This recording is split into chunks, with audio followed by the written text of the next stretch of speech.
할렐루야. 우리 좌우에 계신 분들에게 당신이 믿는 하나님은 살아계신 하나님이십니다.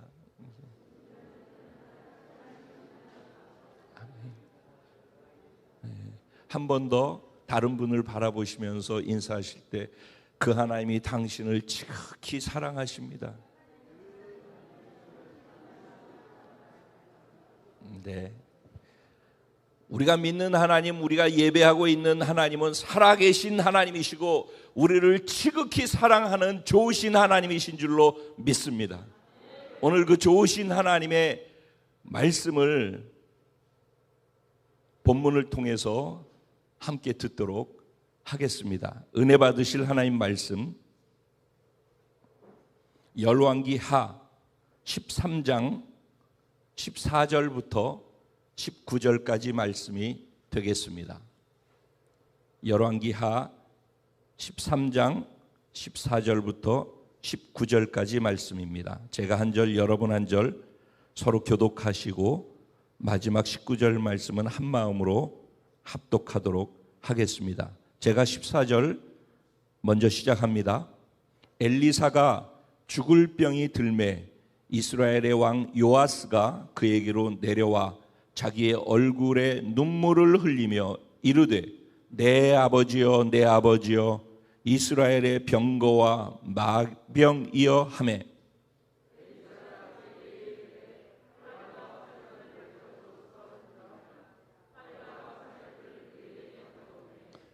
또 이스라엘 왕에게 이르되 왕의 손으로 활을 잡으소서 하매 그가 손으로 잡으니 엘리사가 자기 손을 왕의 손 위에 얹고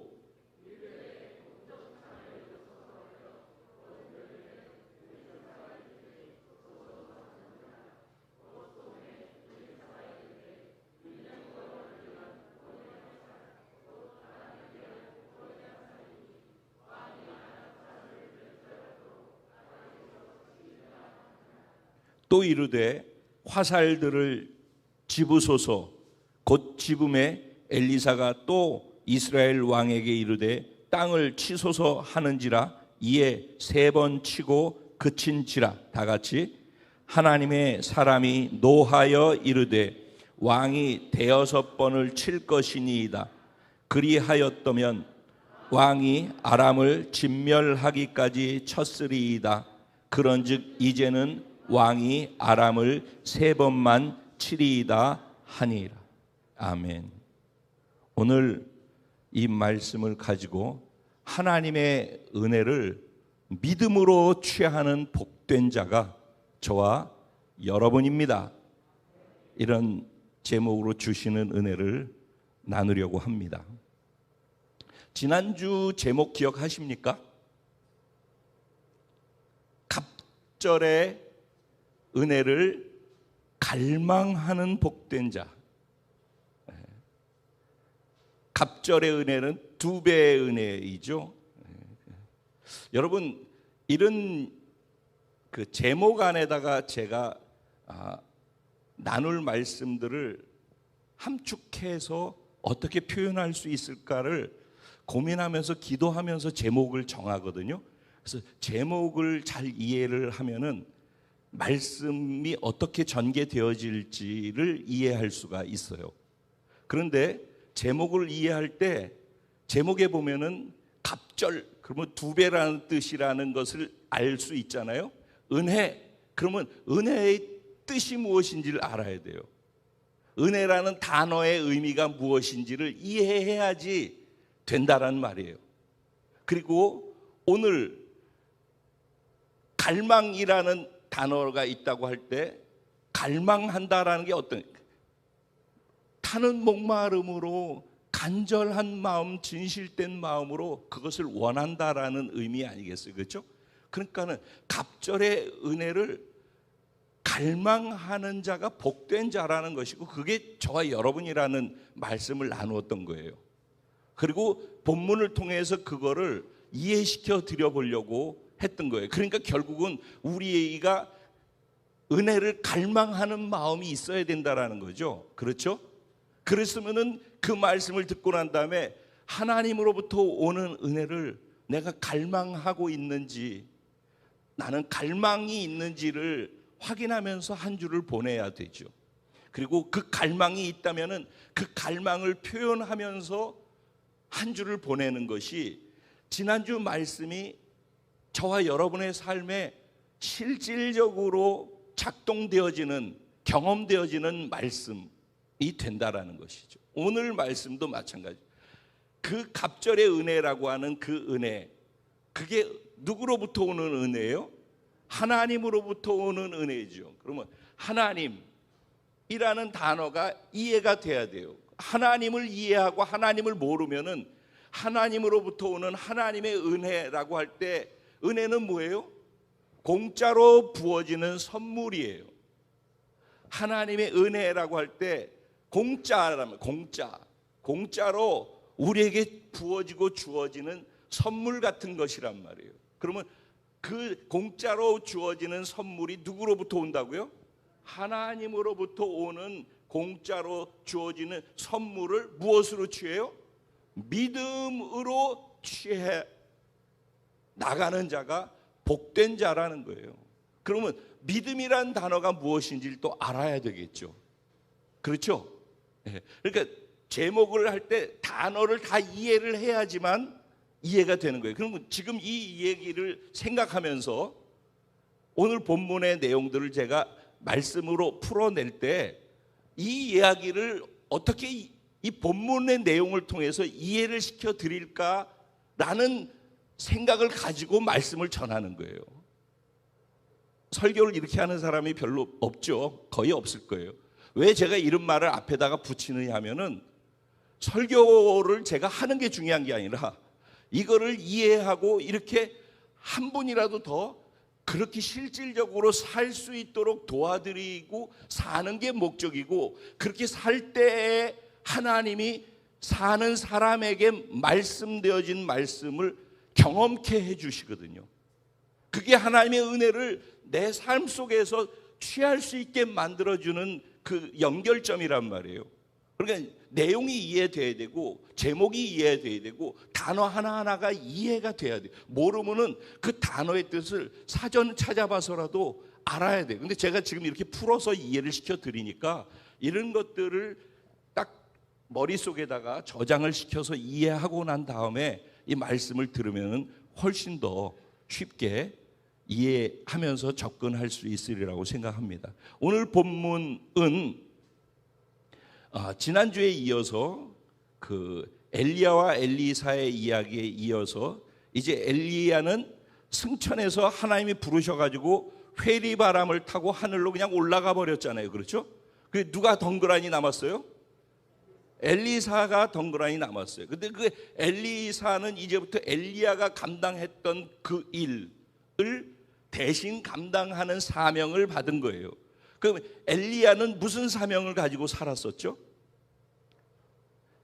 이스라엘이라는 나라를 하나님의 백성들이 하나님께 순종함을 통해서 하나님이 주시는 은혜를 실제 축복으로 누리면서 살아갈 수 있도록 복된 나라로 만들어주기 위해서 존재했던 사람이에요. 그게 하나님의 사람들이에요. 그런데 이스라엘이 그렇게 하지 않았어요. 그래서 그 나라에 기근이 들고 어려움이 있고 뭐 굉장히 복잡한 일들이 많이 있었잖아요. 그러다가 엘리야는 생전에 7번의 기적을 행했어요. 엘리야 살아 생전에 7번의 기적을 행했었어요. 그런데 엘리사가 엘리야한테 갑절의 2배의 성령의 능력을 저에게 주세요라고 구했잖아요. 기억나시죠? 그랬더니 하나님께서 정말 2배의 능력과 기적을 그에게 주었어요. 그래서 엘리야가 생전에 7번 기적을 행했는데 엘리사는 생전에 13번 기적을 행했어요. 하나가 부족하죠. 그렇죠? 정확하게 하려면 2배가 돼야죠. 그런데 오늘 우리가 읽은 본문 19절 바로 다음 절에 소개되는 내용이 엘리사가 죽었다라는 것으로부터 시작해요. 엘리사가 죽으니 장사했는데 죽고 장사해서 묘실에다가 엘리사를 집어넣었어요. 그리고 엘리사가 이제 시간이 지나가지고 뼈만 남았어요. 그런데 그 땅에 모압이라고 하는 지역이 있어요. 지금의 요르단 쪽이에요. 그쪽에서 도적대들이 그쪽으로 몰려와가지고 거기 와가지고선 사람들을 산적처럼 도적질하고 이렇게 하려니까, 근데 도적들이 들어왔는데 그때 장례가 나가지고 장례를 치르기 위해서 일행들이 이 죽은 시신을 처리하기 위해서 장례하러 가다가 모압 도적대를 만나니까 놀라가지고 이 시신을 그냥 엘리사의 묘실에다가 집어 던지고 도망간 거예요. 그런데 시신이 엘리사의 뼈에 닿는 순간에 사람이 살아났어요. 그게 20절부터 내용이에요.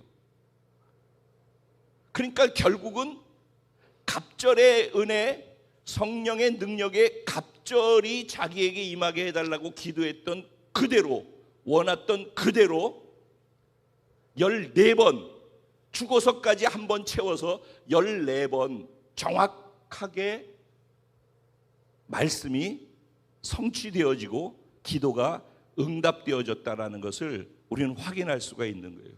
그러니까 우리 마음속에, 우리 머릿속에 예수 믿고 신앙생활하는 저와 여러분 안에 성경에 있는 내용들은 그냥 이야기가 아니라 여기서 얘기한 내용들은 반드시 그대로 되어진다.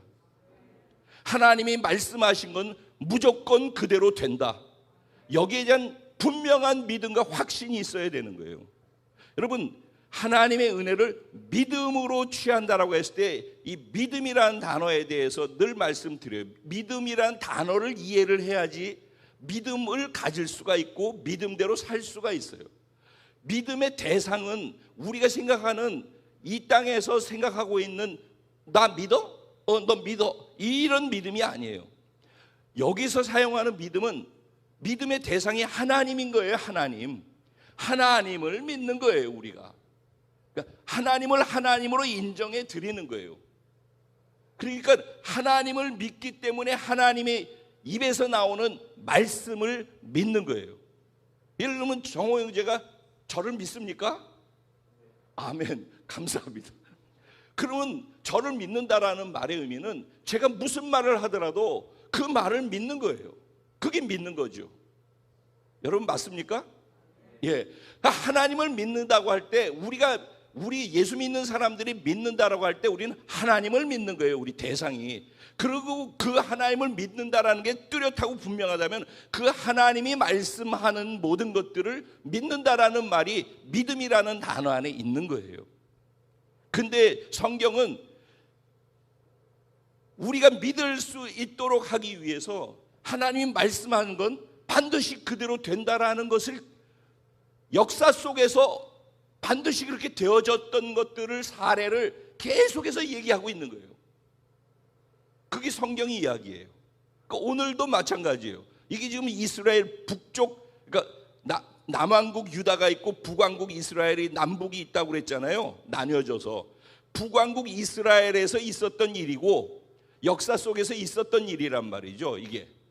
근데 이 역사 속에서 어떤 일이 있었는가를 보면서 하나님이 말씀하신 건 정말 그렇게 되는 게 맞구나 라고 그거를 이해하고, 그러니까 지금 오늘 내가 살아가는 이 현장에서도 이 성경 말씀을 읽으면서 나에게 주시는 말씀으로 받아들일 때 지금 내게 주신 이 말씀은 반드시 그대로 이루어진다라는 믿음을 가지고 이 말씀을 받을 때 믿음으로 취할 수 있는, 그래서 하나님의 은혜가 실제 내 삶 속에 경험되어지면서 살아가는 그런 복된 삶을 살 수 있게 된다는 것입니다. 이제 본문으로 들어가서 그 당시의 배경을 다시 말씀을 드려볼게요. 이때는 지금 13장은 세 나라가 등장을 해요. 세 나라가. 그래서 13장 1절에는 남유다의 왕이 아하시아 왕의 아들 요아스라는 아하시아 왕의 아들 요아스라고 하는 사람이 남유다 남쪽의 왕으로 있었어요. 지금 자막 떴죠? 네. 아하시아의 아들 요아스가 왕이 되어 있었어요. 유다에. 그리고 요거는 유다 쪽에 지금 왕이 누군가에 대해서 얘기를 하기 위해서 그러는 거예요. 그러면 이제 우리 남한이 그렇다는 거예요. 지금 남한이. 근데 북한 쪽에 북이스라엘 쪽에 왕은 누구가 있었는가 하면은 여호와스라고 하는 왕과 그 아들 요아스라고 하는, 이름이 북왕국 남왕국 왕의 이름이 똑같죠. 그렇죠? 예. 요아스라고 하는 왕과 이 두 왕에 걸쳐서 두 왕의 시대에 일어났던 일을 기록하고 있는 거예요. 그리고 지금 13장의 내용은 북이스라엘의 역사 속에 있었던 일을 얘기하고 있는 거죠. 그렇죠? 근데 이제 북이스라엘과 함께 그 북이스라엘의 머리 쪽 바로 위에 접경으로 국경으로 있는 나라가 어딘가 아람이라는 나라였어요. 오늘날로 하면은 이스라엘 바로 머리 위에 시리아가 있죠. 성경에서는 수리아라고도 하기도 해요. 그 지금의 시리아, 그리고 사도 바울이 예수 믿는 사람들 잡으러 옥에 가두기 위해서 잡으러 갔던 곳이 어디를 갔었죠? 어디를 향해서? 다메섹으로 갔었죠. 오늘날 다마스커스죠. 다메섹이 시리아 아람의 수도 같은 메인 도시였었어요. 이 배경이 이해되시죠? 네. 그러면 그 아람이라고 하는 나라에도 두 왕이 소개되죠. 오늘 본문에 하사엘이라는 왕과 그 아들 벤하닷이라고 하는 왕이, 그러니까 지금 북왕국 이스라엘과 그 위에 있는 아람 나라 두 나라 사이에 있었던 내용들을 이야기하고 있는 거예요. 그런데 이 아람이라는 나라를 이해를 해야 돼요. 아람이라는 나라는요, 원래는 이삭의 부인 이름이 뭐죠? 리브가가 아람 사람이에요. 밧단 아람. 야곱도 외삼촌 이름이 누구죠? 라반이죠. 외삼촌 이름이 라반이에요. 그 라반도 아람 사람이에요. 그러면 이 아람은 어디로 뿌리가 내려가는가 하면은 노아의 세 아들이 있죠. 노아 세 아들 가운데에서 셈, 함, 야벳이 있잖아요. 셈의 막내 아들 이름이 아람이에요. 그러니까 지금 오늘날 이스라엘 유대인의 뿌리와 조상이 되어지는 사람들 가운데 아람이 있는 거예요. 그런데 서로 결혼도 하고 친척이라고 생각하고 그렇게 살다가 언제부터 이게 원수지간이 되어지고 싸우게 되어졌는가 하면 다윗 왕 시대 때부터 시작되어졌어요. 하나님이 다윗에게 기름 부으시고 복을 주시고 하나님께 순종하고 하나님 뜻대로 사니까 다윗을 높여서 통일 왕국의 왕이 되게 하셨어요. 그리고 다윗이 하는 것마다 복을 주시고 나가는 것마다 승리하게 하셨어요. 그러니까 영토가 자꾸 확장되어졌어요. 그래서 어디까지 갔는가? 시리아의 중심, 아람의 중심 도시인 다메섹에다가 이스라엘의 수비대를 거기다 뒀어요. 이스라엘 군대를 거기다 주둔시키는 그런 정도로 그렇게 힘이 있어졌어요. 그러니까 아람은 계속 눌리는 입장이었었죠. 그러니까 거기에 상처가 계속 있었던 거예요. 그런 가운데 세월이 지나서 다윗이 끝나고 솔로몬이 되어지고 솔로몬이 끝나고 그 뒤에 남왕국 북왕국으로 나라가 동강나서 나뉘어진 이후에 한참 지난 다음에 얘기잖아요. 지금 이게. 그렇죠? 그 사이에 아람과 북왕국 이스라엘과는 접경으로 있으면서 계속 충돌이 있었는데 아람이 그 당시에 생각보다 굉장히 크고 강한 힘을 가지고 있었어요. 그래서 아람이 북이스라엘 쳐들어오면 북이스라엘은 동네 북인 거예요. 늘 맞아가지고 깨지고 전쟁하면 패하고 그래가지고 그들한테 피해를 너무 많이 받고 있는 거예요. 근데 계속해서 전쟁에 지고 이스라엘이 약할 수밖에 없었던 이유에 대해서 성경은 뭐라고 얘기하고 있는가? 오늘 13장 1절부터 시작해서 13절까지 내용에 보면은 북이스라엘의 여호아스 왕과 요아스 왕의 두 왕에 대해서 이야기를 하고 있어요. 이 내용에 보면은 두 가지를 우리에게 줘요. 하나는 하나님이 사랑이시라는 거예요. 하나님은 존재 자체가 사랑이에요, 여러분.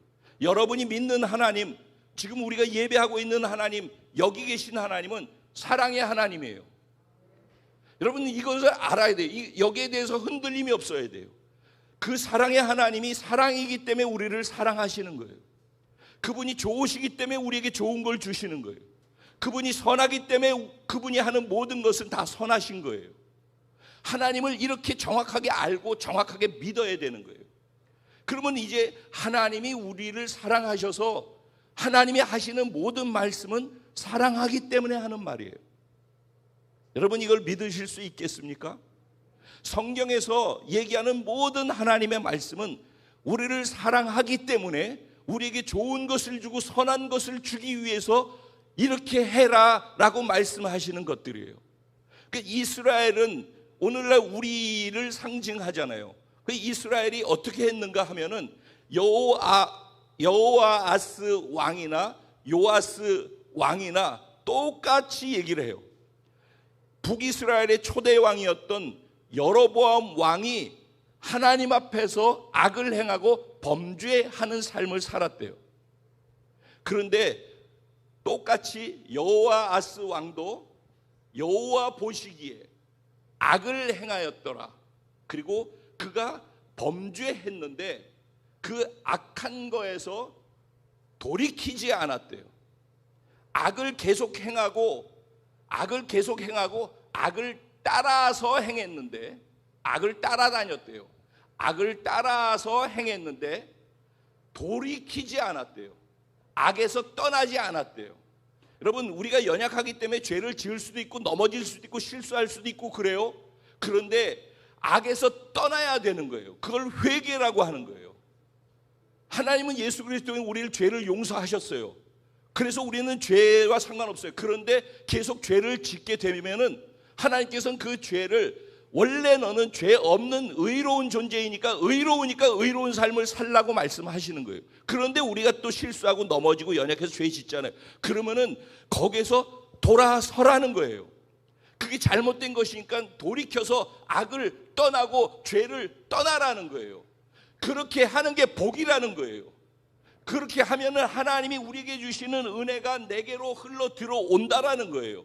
근데 그곳에서 떠나지 아니하면은 하나님께서 사랑하기 때문에 채찍을 드시고 징계를 하셔요.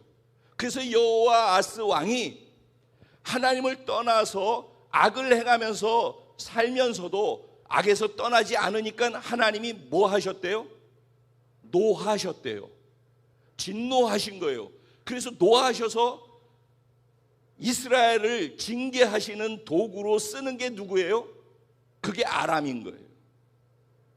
그래서 하나님께서 이스라엘을 징계하는데 위의 나라 아람을 들어서 이스라엘을 치는 거예요. 그래서 이스라엘이 계속 아람한테 져서 계속해서 피해를 입고 어려움을 겪잖아요. 그런데 그 이유가 이스라엘이 약해서 넘어볼 수가 없기 때문이지만은, 이스라엘이 약한 이유는 국방력 때문이 아니라 이스라엘이 하나님을 사랑하고 순종하지 않기 때문에 이스라엘이 약했다는 거예요. 그래서 하나님이 아람을 통해서 이스라엘을 학대케 했대요. 그런데 재미있는 거는 학대를 받으니까 여호아스 왕이 여호와께 기도했더라. 이게 표현 방식이 참 재밌잖아요. 그들이 학대를 받으니까, 그러니까 학대받지 않으면 여호와께 기도를 안 하는 거예요. 학대받지 않으면 여호와께 돌이키지 않는 거예요. 그러니까 사랑하니까 학대를 받게 해서라도 여호와께 돌이켜서 기도하게 만드는 것이 하나님이 사랑이란 말이에요. 그래도 내 삶에 어려움이 있다고 할 때, 아, 하나님이 나를 사랑하시는구나 라고 생각해야 되는 거예요. 하나님을 믿는 사람들이라면. 나를 여전히 사랑하셔서 내가 하나님께 돌이켜서 기도할 수 있는 시간과 기회를 허락해 주고 계시구나, 이게 하나님의 은혜이구나를 볼 수 있는 사람, 그게 은혜이죠. 자, 그런데 그가 기도했더니만은 그 다음 절에 뭐라고 그러냐면은 여호와께서 그 기도를 들으셨대요. 그리고 그가 기도하는 것을 보았대요. 하나님은 우리를 늘 보고 계셔요. 채찍을 가지고 징계를 하는 순간에도 우리를 향한 눈을 떼지 않으셔요. 불꽃 같은 눈으로 우리를 지켜보고 계시단 말이에요. 그리고 우리가 하는 기도를 들으시는 분이셔요.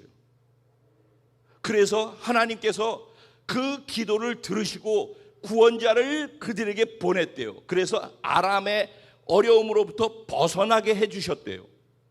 하나님이 사랑의 표현이죠. 구원자가 누구예요? 바로 엘리사와 엘리야 같은 선지자들을 구원자로 보내셨다라는 거예요. 그래서 그들이 자기 장막에 거하게 되었으나 그래요. 자기 장막에, 그러니까 이제는 외부로부터 침입이 없게 되어지니까 안정되게 자기 집에 자기 장막에 편안하게 거하게 되었다라는 거예요. 근데 거하게 되었더라 그럼 얼마나 좋아요. 되었으나 그 얘기 뭐예요?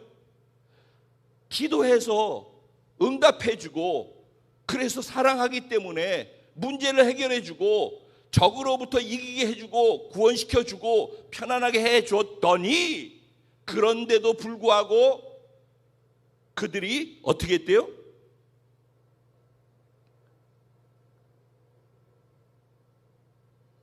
여로보암의 집에서 떠나지 아니하고 그 안에서 따라 행하며 또 사마리아에서 아세라 목상을 그냥 두었더라. 그러니까 무슨 얘기예요? 범죄하는 그 자리에서 응답받고 나더니만은 또 범죄하는 자리에서 그대로 있고 죄를 여전히 떠나지 아니하고 있는 가운데 사마리아 수도에 아세라 목상 우상을 그대로 그냥 두었더라. 한번 어려움을 겪으면은 그 어려움을 교훈 삼아서 이제는 그러지 말아야지. 내가 불을 만졌더니 뜨거워서 손이 뒤어서 고생한 경험이 있으면 불을 다시 만지지 않는 게 일반적이잖아요. 그런데 그러고서는 하나님이 도와주셔서 해결해 주셨더니만 또 똑같이 하고 또 똑같이 하고 또 똑같이 하고 그러다가 어떻게 했대요? 그러다가 죽었대요. 그러다가 장사됐대요. 그래서 그 아들 요아스가 왕이 되어졌대요. 그런데 그 다음에 나오는 얘기는 그 아들 요아스도 그 모습 보면서 자라서 똑같이 아버지처럼 여로보암의 범죄하는 것을 따라서 악을 행했대요. 그리고 그 자리에서 악을 떠나지 않았대요.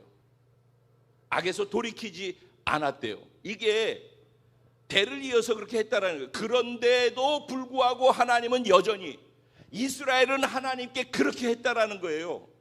이스라엘은 하나님께, 하나님이 그렇게 사랑하고 은혜를 베풀고 그 사랑으로 주고 싶고 뭔가를 여전히 관심과 사랑으로 표현해 주고 싶은데 죄가 가로막아서 그 죄 때문에 하나님이 돕지 못하니까 징계해서 돌이키게 해서 기독케 하고 응답해 주시고 다 했더니만 또 죄 짓고 또 악하게 하고 또 우상 섬기고 그렇게 했다는. 그런데도 불구하고 하나님이 엘리사를 통해서, 엘리야를 통해서 그 나라 어려움이 있을 때마다 전쟁에서 그들을 통해서 이기게 하시고 도와주시고 그랬다라는 거예요.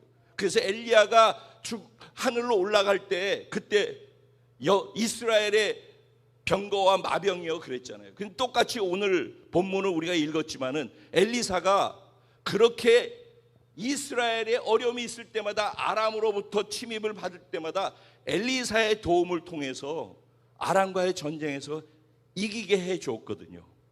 그런데 그 자기의 보루와 같던 엘리사가 병이 들어서 이제 죽게 된 거예요. 그러니 청천벽력 같은 소식을 왕이 듣게 된 것이죠. 얼마나 가슴이 철렁했겠습니까? 그래가지고 부랴부랴 달려와가지고 엘리사가 아파서 이제 누워 있는 거예요. 일어나지도 못하고 누워 있는 엘리사 옆에 무릎을 꿇고 울면서 나의 아버지여, 나의 아버지여, 이스라엘 병거와 마병이여 그랬어요. 그래서 안타까워해서 눈물을 흘리면서 어찌할꼬 그런 마음이었겠죠. 그랬더니 엘리사가 숨을 거두기 직전인데도 불구하고 마지막까지 그의 사명과 사역을 감당해요. 숨이 멈추기 직전까지 그가 해야 될 사역자로서의 사명을 감당하는 거예요. 그래서 그가 누워서 서 있었으면, 힘이 있었으면 일어나서 안수를 했을 터인데 누워서 그의 손에다가 자기 손을 얹고서 기도를 해주면서 말을 하는 거예요. 왕에게 마지막 그가 할 수 있는 선한 일을 하는 거예요. 그게 물론 하나님으로부터 온 것이죠. 4번의 요구를 해요. 왕이시여, 일어나서 활과 화살을 가지고 오십시오. 그러니까 그가 가서 활과 화살을 가져왔어요. 그러면은 그 화살을 손에 잡아 드십시오. 그랬더니 그걸 들었어요. 그 동쪽의 창문을 여십시오. 그랬더니 동쪽의 창문을 열었어요. 그랬더니 그 동쪽을 향해서 화살을 쏘십시오. 그랬더니 화살을 쐈어요. 이 4가지를 구분 동작으로 했어요. 여러분 생각해 보세요. 결국은 동쪽 창을 열고서 화살을 쏘세요. 그러면 됐잖아요. 근데 왜 구분 동작으로 따로따로 요청을 계속했을까요? 그 하나하나를 하라고 그럴 때 한꺼번에 활과 화살을 가지고 와가지고 동쪽 창문을 열고 거기에 화살을 쏘세요. 이렇게 하면 되잖아요. 근데 만약에 활과 화살을 갖고 오세요. 구분 동작으로 하면 그 다음이 뭘 일어나야 될지 모르는 거잖아요. 그렇죠? 그 다음에 활을 집으세요. 활을 집는 거예요. 뭐 하라고 그러는지 모른단 말이에요. 근데 구분해서 하라고 그래요. 그래도 다행히 하라는 것마다 곧 그가 그렇게 했다라고 얘기를 해요. 근데 4번을 그렇게 했더니만은 엘리사가 그에게 지금 당신이 한 행동의 의미가 무엇인지를 설명해 주는 거예요. 그 의미가 뭐라고 그래요? 그 동쪽 창으로 날아간 그 화살의 방향이 아람을 향할 화살이에요. 동쪽 창 쪽에 아람이 있었거든요. 아람을 향해서 활을 쐈단 말이에요. 그리고 이 화살의 의미가 여호와를 위한 구원의 화살이라는 거예요. 너희를 구원시키는 여호와의 화살이라는 거예요. 근데 재밌는 건 여기에 여호와를 위한 구원의 화살이래요. 우리를 구원해 주니까 우리를 위한 거라야지 되잖아요. 우리는 우리를 위한 것으로 하잖아요. 그런데 우리를 위해서 하는 것, 우리를 위해서 기도에 응답하시는 그것도 여호와를 위한 것이라는 거예요. 우리의 존재하는 이유는 여호와께 영광을 드리기 위해서예요. 여호와를 위해서 우리가 존재하는 거예요. 이게 분명한 사람은 오히려 그 사람이 복을 받아요. 나를 위해서 여호와가 있는 사람과 여호와를 위해서 자신이 있는 사람과는 신앙생활의 패턴이 달라요. 뿌리가 다른 거예요. 그렇기 때문에 뒤에 부작용이 왜 따라오고 왜 생겨나는가? 바로 이 부분에서 이제 문제 때문에 생겨나는 것들이에요. 이따가 같이 연결해서 얘기를 해볼게요. 자, 그래서 이 말을 통해서 아람을 멸절시키기까지 너희를 구원하는 여호와의 화살이라고 그랬어요. 그렇죠? 그러니까 지금 화살과 활을 가지고 와가지고 동쪽 창을 열어서 거기다가 쏘는 그 행위가 뭐라고요? 아람을 진멸케 하고 멸절케 하는 의미가 담겨있는, 너에게 승리가 보장되어 있는 그런 예언적인 행동이었다라는 것을 얘기를 해준 거 아니에요. 그렇죠? 여기까지 이해되셔요? 네. 그런데 그 다음에 그 얘기를 해주고 난 다음에 다시 또 2번의 요구를 하셔요. 화살들을 손에 집으소서 그랬더니 그가 화살을 묶음으로 이렇게 손으로 집었어요. 그 2번째, 그 화살을 들어서 땅을 치소서 그랬어요. 그러면 그 땅을 쳐야죠. 그래서 그가 땅을 쳤어요. 근데 3번 치고 말았더라 그랬다는 거예요. 그랬더니 엘리사라고 안 하고 여기서는 하나님의 사람이 노하여라고 그래요. 지난주 말씀처럼 엘리야가 그냥 엘리야가 아니라 엘리야가 하나님께 순종하고 하나님의 사람이었기 때문에 엘리야였다고 그랬잖아요. 엘리사도 마찬가지죠. 엘리사가 엘리사일 수 있는 이유는 엘리사의 하나님이 엘리사와 함께 하셨기 때문이죠. 근데 여태까지 엘리사라고 얘기하다가 지금 이 부분에 있어서는 엘리사가 지금 하고 있는 이것은 엘리사가 하는 게 아니라 하나님의 사람 엘리사가 하나님의 일을 하고 있다라는 걸 얘기하고 있는 거예요. 결국 하나님이 하시는 거라는 거예요. 지금 4개로 구분해서 2개로 구분해서 너한테 하라고 요청한 것은 엘리사의 말이 아니라 엘리사와 함께 하신 하나님이 너에게 하는 말씀이라는 거예요. 그런데 그 하나님의 말씀을 기대감 없이 받았다라는 거예요. 여러분, 이제부터 이제 이 말을 의미를 한번 생각해 보세요. 아람이 이스라엘에게 어떤 존재예요? 아주 이갈리도록 싫고 미워하고 원수 같은 존재 아니에요? 여러분, 열왕기 하 6장 쪽에 보면은요, 어떤 내용이 나오냐면 아람 군대가 쳐들어와서 성을 에워쌌는데 그 안에 갇혀서 도망도 못 가고 먹을 것이 없어가지고 많은 사람들이 굶어 죽고 있는 가운데 얼마나 상황이 악화되어졌으면은 두 부인이 서로 마주 앉아가지고 얘기하는데 오늘은 네 아이를 잡아먹고 내일은 내 아이를 잡아먹자, 이런 이야기를 했다니까요. 이게 얼마나 참담하고 있을 수 없는 이야기입니까? 인간이 가장 고귀한 사랑을 표현하는 게 부모가 자식을 향한 사랑이라고 하잖아요. 근데 그 사랑마저도 무너져야만 하는 그런 참담한 상황 속에 그들이 갇히게 되어졌다라는 거예요. 그렇게 만든 원인이 어디 있어요?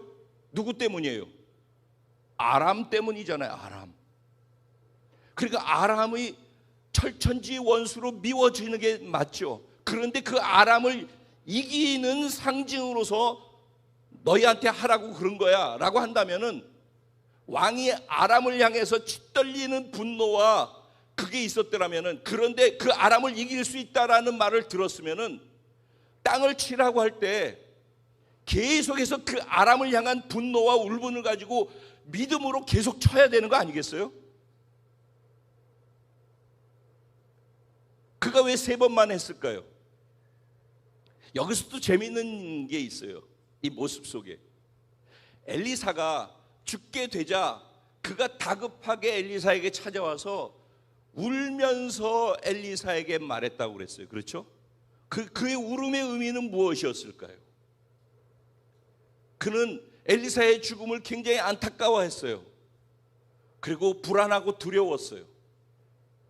그래도 이스라엘을 방어해주고 막았던 하나님의 사람 엘리사가 이제 죽어서 떠나가면은 이 나라는 어떻게 할꼬? 그러면 이 나라 왕인 나는 어떻게 할꼬라는 두려움이 있었겠죠.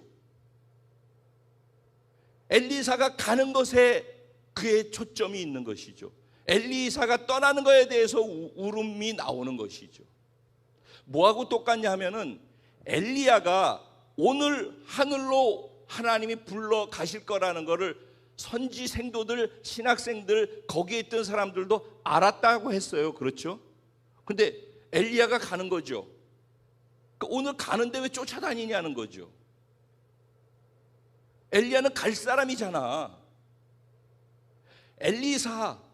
근데 엘리사한테 하나님의 능력이 임했다는 게 증명되어졌어요. 요단강이 갈라졌어요. 겉옷을 가지고 쳤더니 엘리사도 똑같은 기적을 행했어요. 그랬더니 그들이 어떻게 했어요? 엘리사에게 나와서 엎드려서 엘리사에게 경배했다라고 그래요. 그렇죠? 그런데 엘리사에게 경배했어요? 엎드리고 엘리사에게 권위가 임했다라는 것을 인정했어요? 그건 거기까지예요. 그리고 난 다음에는 하나님이 엘리야를 데리고 가다가 실수해서 떨어뜨렸을지 모르니까 땅에 어디 좀 떨어졌을지 모르니까 우리가 찾으러 다닐게요 라고 했어요. 엘리사가 야 그럴 필요 없어, 그럴 일은 없어. 그랬더니 끝까지 민망하리까지 부끄러울 정도로 강청해서 할 수 없이 엘리사가 그걸 허락했다고 그랬어요. 그래서 3일 동안을 찾아다니다가 결국은 아니네요, 없네요 하고 돌아왔다고 했었어요. 기억나시죠? 지난주 말씀 무슨 얘기예요? 엘리사에게 권위가 임했다라고 인정하고 믿고 엎드려서 경배까지 해놓고서 엘리사의 말은 그들이 믿지 않고 받지 않는 거예요. 굉장히 가벼운 거죠, 그 말에 대해서. 이게 앞뒤가 안 맞는 행동인 거 이해되시죠? 똑같이 오늘 엘리사가 죽을 지경에 되어졌으니까 그것 때문에 와서 울고 있는 거죠. 그런데 엘리사가 말하는 거에 대해서 하는 말이 기대치가 적은 거예요. 그가 놓치고 있는 게 무엇일까요? 엘리야와 엘리사를 그들은 보고 있어요. 근데 엘리야와 엘리사와 함께 하시는 하나님을 놓치고 있단 말이에요. 그들이 할 수 있는 것은 하나님 때문에 그 일을 하고 있는 거예요. 하나님이 그와 함께 하기 때문에 그 같은 일들이 일어나고 있는 거예요. 그러니까 그들을 보면서 사람으로 보는 게 아니라 그들을 통해서 함께 하시면서 행하시는 하나님을 볼 수 있는 눈이 열려야 되는 거예요. 그런데 그들의 하나님을 보지 못하는 거예요. 사람이 가니까 가는 것으로 끝나는 거죠. 근데 불안하고 두렵고 아쉽기는 하죠. 하라고 그러니까 하기는 하는데 굉장히 소극적이죠. 그리고 건성으로 그냥 하는 거예요. 기대감이 없기 때문에 그래요. 아람이 얼마나 센지를 알고 이제 엘리사도 죽는데 어찌 될까? 이거 친다고 뭔 일이 일어날까? 하나님이 이 행위가 아람을 이기게 하는 행위라고 말씀해 주셨음에도 불구하고 그 마음속에는 그 말씀에 대한 신뢰가 없는 거예요. 하나님의 말씀을 믿는 믿음이 없단 말이에요. 믿음이 없으면은 하나님은 우리를 사랑하셔요. 그래서 그 하나님의 사랑은 공짜로 우리에게 은혜로 흘러 들어와요. 그 은혜를 우리가 취할 수 있는 것은 우리의 믿음인 거예요. 하나님은 하나님의 사랑과 하나님의 은혜는 한결같고 영원하셔요. 믿으시기 바랍니다. 하나님은 영원 불변하시는 분이셔요. 하나님 우리를 끝까지 사랑하시는 분이셔요. 그 하나님의 사랑에서 우리를 끊을 자가 아무도 없다고 했어요. 그런데 그 하나님의 사랑 안에서 흘러나오는 하나님의 은혜 선물은 믿음을 통해서만 우리가 취할 수 있는 거예요. 그럼 그 하나님의 은혜를 확증해서 우리에게 보여주고 다가오는 게 뭐예요? 하나님의 말씀인 거예요. 그러니까 하나님의 은혜는 항상 하나님의 말씀을 통해서 온다라는 걸 기억해야 돼요. 하나님의 은혜가 어디서 뚝 떨어지거나 그러는 게 아니에요. 하나님은 언제나 말씀을 통해서 행하시는 분이셔요. 말씀대로 행하셔요. 하나님을 믿는다면 하나님의 말씀을 믿어야 된다라는 얘기를 아까도 했잖아요. 그러니까 하나님의 은혜를 경험할 수 있는 유일한 통로는 하나님의 말씀이에요. 그리고 그 말씀을 그래도 역사 속에서 있었던 것을 가지고서 이렇게 말씀을 기록해 놨는데도 그냥 성경을 공부로 읽지 이게 살아서 있었던 역사의 말씀이라는 것, 그래서 이 말씀을 읽으면서 이게 지금 내게 하시는 하나님의 말씀이라는 걸 받아들이지 않는다. 그러니까 하나님께서 답답하셔서 말씀이신 예수 그리스도 그 아들 독생자를 우리에게 보내셔서 이 땅에 오게 하셨고 눈에 보이고 육신으로 드러나 보이는 말씀이 되도록 하신 거예요.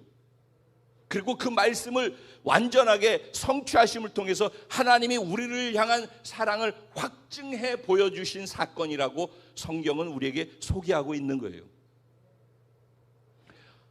하나님 은혜는 하나님의 말씀을 통해서 와요. 그러니까 그 은혜를, 그 말씀을 내가 믿음으로 받아들이고 순종할 때만 그 은혜가 내 삶 속에 선물이 무엇인지를 경험할 수 있게 된다라는 거예요. 그 믿음이 걸리지 않으면 구원부터 없는 거예요. 믿음이 걸려야지 구원도 믿음으로 받는 것이고, 이 땅에서 하나님의 은혜도 믿음으로 취하는 것이고, 신앙생활이라고 하는 모든 것을 다 믿음으로 하는 거예요. 여러분 진짜 하나님의 도우심을 받기 원하십니까? 그러면 도와주시는 하나님이 어떤 하나님인지부터 알아가셔요. 추상적으로 교회 다니는 것 갖고 안 돼요. 하나님을 알아가세요. 정확하게 하나님, 그러면 하나님이 이런 분이에요. 하나님 어떤 분이에요? 창조주 하나님이에요. 전능하신 하나님이에요. 전지하신 하나님이에요. 어디에나 계신 무소부지하신 하나님이에요. 그리고 영원하시면서도 불변하시는 하나님이에요. 이걸 하나님의 속성이라고 해요. 하나님 그런 분이라는 거를 알아야 되고, 지금 표현한 이 말 안에 담겨 있는 의미들을 알아야 돼. 이건 함축어란 말이에요. 함축어. 창조주 하나님 그러면은 그 한마디 안에 담겨 있는 게 무궁무진하지 않겠어요.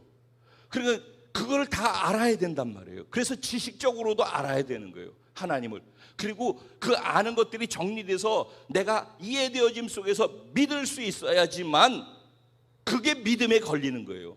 설교 듣는다고 믿음이 생기는 게 아니에요. 교회 나온다고 믿음이 생기는 게 아니에요. 하지만 믿음이 생길 수 있는 가능성, 기회를 접하는 것뿐이에요. 오늘도 여러분에게 믿음이 심어질 수 있는 기회의 자리에 저와 여러분이 있는 것뿐이에요.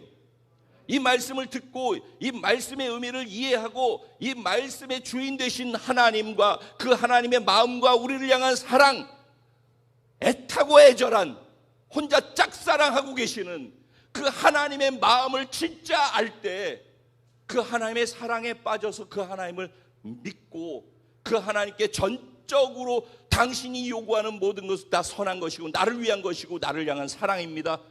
나에게 좋은 걸 주시기 위해서, 하나님의 은혜를 주기 위해서 지금 나한테 요구하는 것입니다 라고 믿고 순종하는 거예요.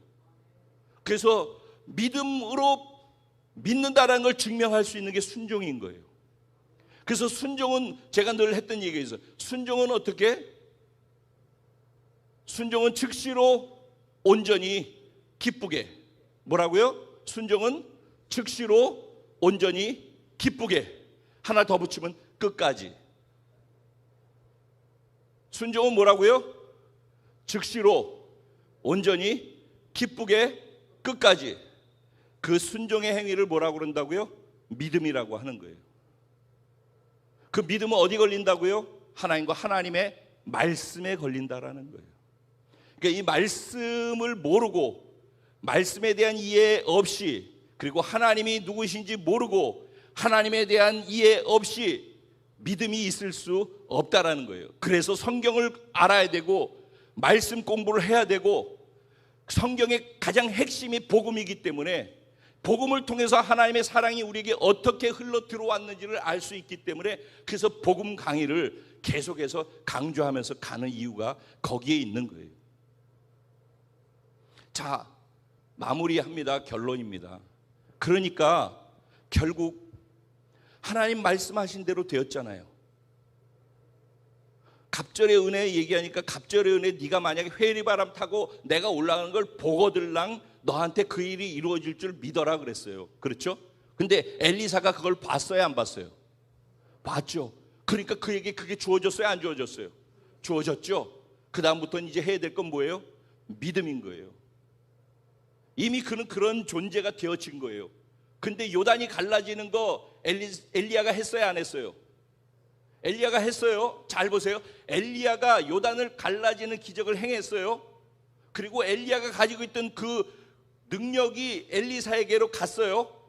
그러면 엘리사가 그 능력이 있어요, 없어요? 존재적으로 있는 거예요. 그런데 그가 요단을 치기 전까지는 요단이 갈라져요, 안 갈라져요? 여러분 이걸 잘 아셔야 돼요. 요단을 치는 행위가 믿음이란 말이에요.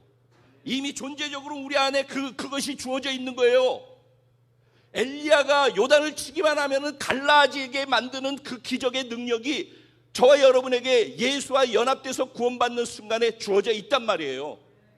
우리는 그런 믿음이 우리 안에 있기만 하면은, 요단을 우리가 치기만 하면은, 엘리야의 엘리야는 어디 있습니까? 하지 않잖아요. 엘리야의 하나님이 어디 있냐고 그러잖아요. 엘리야의 하나님을 볼 줄 알아야죠. 엘리사의 하나님이 어떤 분인지를 알아야죠. 엘리야를 알고 엘리사를 아는 게 아니라 엘리야와 함께 하시는 하나님, 엘리사와 함께 하시는 하나님, 그 하나님이 어떤 분인지를 알아야지 그 하나님을 향한 믿음이 분명해지는 거란 말이에요. 그리고 그 믿음이 있으면 그때부터는 쳐야 되는 거예요. 즉시로 온전히 기쁘게 끝까지 쳐야 되는 거예요. 쳐야지 갈라지는 거예요. 내가 칠 요단강은 무엇입니까? 무엇을 치면 됩니까? 나의 믿음은 어디에다 치면 되겠습니까?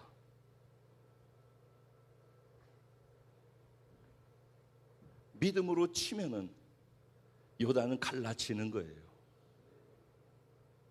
우리는 하나님의 은혜를, 하나님은 우리가 자신이 우리에게 사랑하기 때문에 베풀어주는 은혜들을, 선물들을 우리가 까서 보고 먹고 취하고 누리기를 원하시지 않겠어요? 근데 우리가 믿음으로 그걸 하지 않으니까 주신 선물 은혜가 뭔지를 몰라요. 우리는 줬다고 하는데, 분명히 미국에서는 소포를 보내서 지금 우리 집으로 보냈다고 그러는데, 그래서 우리 집 문 앞에 소포가 도착했는데, 그래서 가지고 방 안에 들어왔는데 10년 동안 뜯어보질 않는 거예요. 폭탄이 들었으면 어떡하지? 이거 혹시나 이상한 거 들어있으면 어떡하지? 보낸 사람을 믿지 못하기 때문에 못 여는 거죠.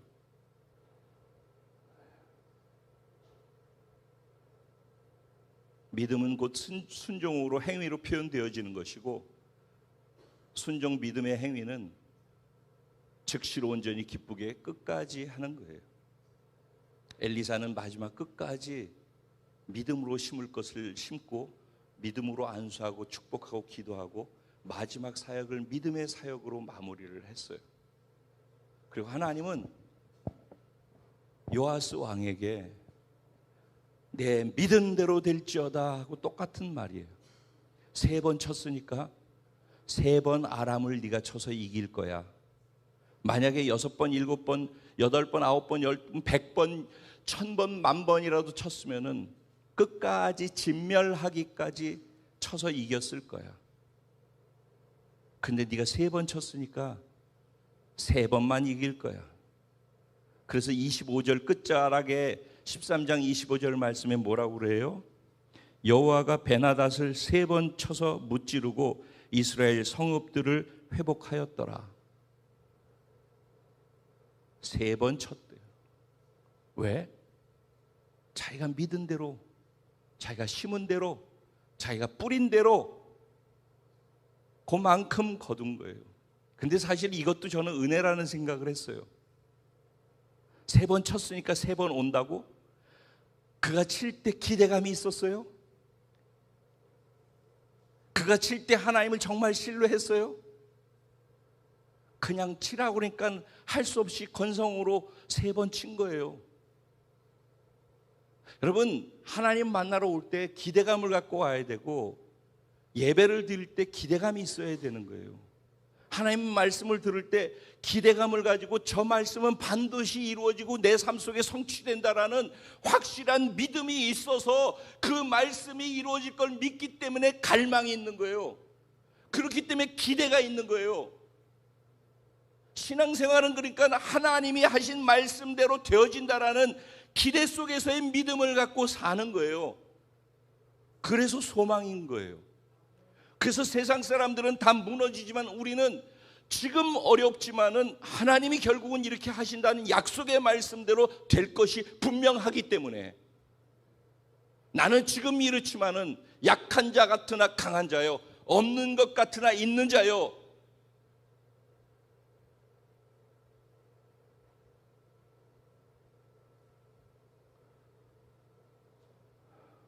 우리의 믿음을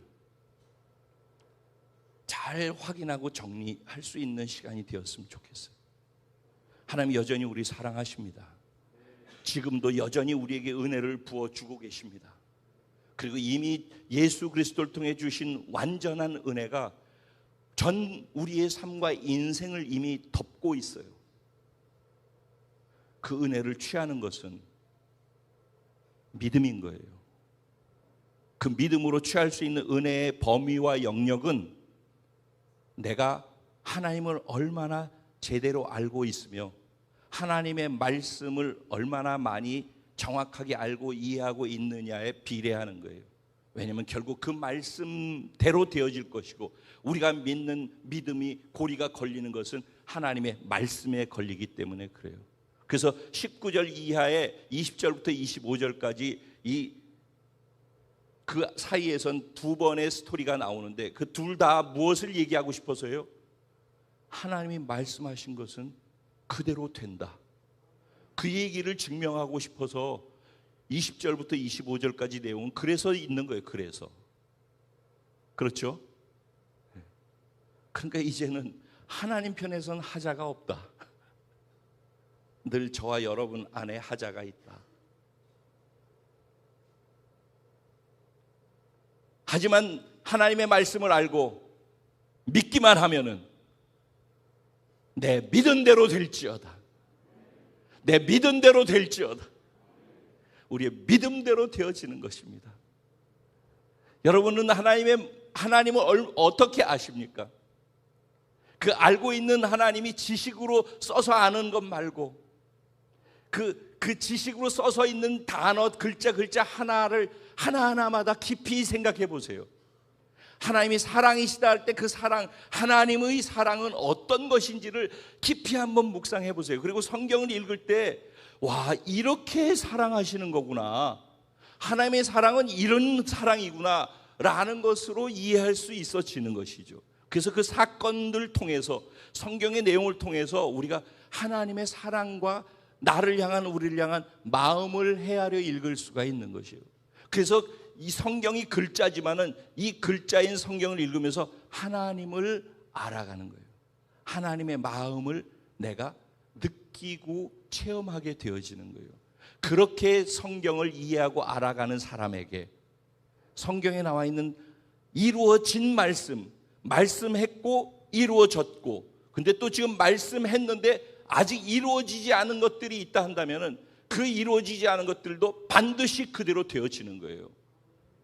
주님 오신다고 했기 때문에 구약에서 메시아를 기다렸고 오신다고 했기 때문에 오셨던 거예요. 2000년 전에. 그리고 예수님 올라가시면서 승천하시면서 너희가 본 모습 그대로 다시 이 모습으로 내가 다시 올 거야 했기 때문에 예수님은 저와 여러분 신부들을 부르시기 위해서 반드시 다시 오실 거예요. 이 사실을 믿는다면은 우리가 이 땅에 먹이를 쪼면서 병아리처럼 땅만 보고 살 게 아니라 하늘을 창공을 나는 독수리처럼 높은 곳에서 하나님을 앙망하면서 독수리처럼 날아다니면서 하나님이 보시는 것을 보는 비전을 가지고 하나님의 꿈을 꾸고 하나님의 말씀을 어떻게 내 삶 속에 내 인생을 통해서 이루어 드릴 수 있을까에 믿음의 고리가 걸리고 엘리사처럼 하나님의 나라를 지키고 보호하고 하나님의 나라를 든든하게 세우기 위해서 이 땅에 자기의 인생을 살았던 것처럼 저도 여러분도 우리 공동체에 속해 있는 모든 분들이 그런 믿음의 사람으로서의 그런 인생을 살아감을 통해서 하나님이 영혼이 잘 돼서 이렇게 사는 사람들에게 필요한 모든 것들을 공급해 주시는 범사에 잘 되는 축복을 주시고 그 일을 행하면서 살아가는 자에게 필요로 하는 일용할 양식, 건강과 함께 허락해 주실 줄로 믿습니다. 이제 나 자신을 한번 보셔요. 그리고 지금 나를 두르고 있는 것들, 내 마음을 빼앗아가고 있는 것, 나를 두렵게 하는 것들, 내 에너지와 내 가치와 내 열정을 어느 쪽으로 나를 잡아먹게 하고 있는지 이런 것들을 한번 구분해서 보세요. 말씀드렸죠. 예배는 worship이라고, 영어로 worship이라는 단어를 쓴다고. worship은 뭐예요? worthy. 가치를 향한 움직임이 예배라고 말씀드렸어요. 하나님께 예배드린다라는 것, 하나님 만나는 것이지만 이 만남 속에서 표현되어져야 될 것은 당신이 나의 전부입니다. 당신이 나의 가치입니다. 내가 당신을 전적으로 신뢰합니다. 당신이 말씀하시는 거라면 무조건 그대로 되어질 것을 믿고 내가 즉시로 온전히 기쁘게 순종하면서 끝까지 부르실 때까지 가겠습니다. 이 믿음의 고백으로 삶을 채워나가고 순간을 채워나가는 분들마다 하나님의 사랑이 무엇인지, 하나님이 우리에게 베풀어 주신 은혜의 선물들이 무엇인지를 삶의 현장에서 마음껏 누리는 은혜가 있게 될 줄로 믿습니다. 마음껏 나누면서도 넉넉하게 살 수 있는 은혜가 있게 될 줄로 믿습니다. 그 같은 은혜가 저와 여러분에게, 우리 공동체에 속한 모든 분들에게, 오늘 지금 이 시간 함께 예배하는 모든 분들에게 있게 되기를 주님의 이름으로 축원드립니다. 오늘 말씀 생각하면서 자신을 바라보고 이 말씀을 적용하면서 어느 부분을 내가 기도하면서 세워가고 바꿔가야 할지에 대해서 성령님 말씀하여 주옵소서. 기도 가운데 내가 계시하여 주옵소서. 내가 그것을 보고 발견하고 돌이킬 수 있고 떠날 수 있고 하나님의 말씀대로 순종해서 살 수 있는 은혜가 성령과 함께 오늘 이 시간 부어지게 하여 주시옵소서. 주님의 이름을 한번 부르고 기도합니다. 기도드리겠습니다.